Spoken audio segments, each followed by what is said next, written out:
Guys, it is MsGryphi and welcome back to the channel. Today, actually, this is the second video today, surprise, surprise. We are in CreateASim and we are creating a family that's going to be moving into Forgotten Hollow, into that house that everyone has in their town that's abandoned, that has garlic all over it. And so I wanted to go ahead and give you guys a sneak peek of who this family is going to be because we should be meeting them next part, I hope. This is the Norwoods. Right now we're in the middle of creating Isabelle Norwood. I tend to randomize names until I'm happy with them or they give me ideas for other ones. I think we ended up with all randomized names here that I was like, oh, I like it. So anyway, we end up with Isabelle, her husband Clark, and their son Brad. So, the fun thing about this family, they actually moved to Forgotten Hollow because they heard that there might be vampires there and they're very interested in supernatural beings. Like, very interested. Isabelle is actually insane. That's one of her traits. She's also a supernatural fan and family oriented. So she wants her family to be involved in what she's involved in. She's very in touch with her family, but she's a little crazy, or at least people who don't believe in vampires think she's a bit crazy. She goes a little overboard with her wanting to know more about them. The thing is, she wants to know more about them, and she's sure they exist, and she's like quote unquote a supernatural fan, but she's kind of afraid of them. And the same thing goes for her husband. He's a little bit afraid of them, and that's why their house is covered in garlic. They want to study them, maybe even get rid of vampires if they exist, or just prove their existence, but they want to stay a little farther away from them, hence the garlic. Anyway, we're just working on what Miss Isabelle is going to look like, but I guess I can talk a little bit about who Clark is as a person. So, Clark, as well, is a supernatural fan, but he's a bit gloomy and he's ambitious and he actually wants to be a best-selling author. So, given the fact that his wife has sort of gotten him slightly involved, she's way more into it than he is, into like the search for vampires and like supernatural everything. I don't know what I'm doing with her lipstick here. But she's gotten him into this, and he doesn't buy it 100%, but it does go for very good storytelling. And what he wants to do with his life is become a best-selling author, and he is writing stories based on findings his wife has or theories she has, like writing all kinds of supernatural fiction, or maybe it's not fiction. I don't know. We will see how we go.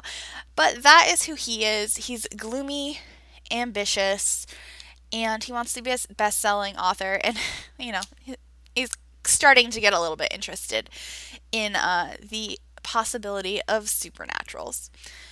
We should be starting their son in a minute. I think I was trying to. Oh yeah, I changed her hair. I gave her a side bun, which I think I want to say it came with Vintage Glamour, but I might be wrong. And then I was like, oh my god, if I put this hair on her, she looks like Rebecca. Is this the hair? Yeah, this is the hair we ended up going with. I think Isabelle's quite pretty. She just looks like an average old lady. You wouldn't, well, not old lady, average like middle-aged mom.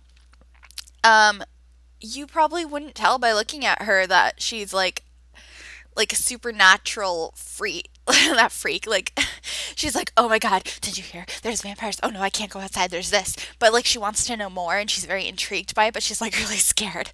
Anyway, we are finally getting to Brad. He does not end up with that hair.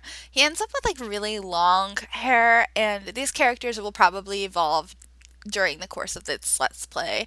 Maybe they'll look different or their traits will change, or I don't know. But currently, this is how they are, and we should be meeting them next part, and I'm really excited. So this is Brad Norwood. He is a teenager. He's also a supernatural fan, which, I mean, growing up in a household with his mom, kind of hard to avoid there. He's also outgoing. And the thing about this is I gave him that trait because I figured it worked really well with his aspiration, which is he wants to be a chief of mischief. He really likes like playing pranks on people. And so I figured you have to be slightly outgoing to do that, but that's really the only aspect in which he is outgoing. I kind of think of him as sort of like a loner, kind of like maybe like how Morgan is, except the only way he really will associate with people is through his pranks.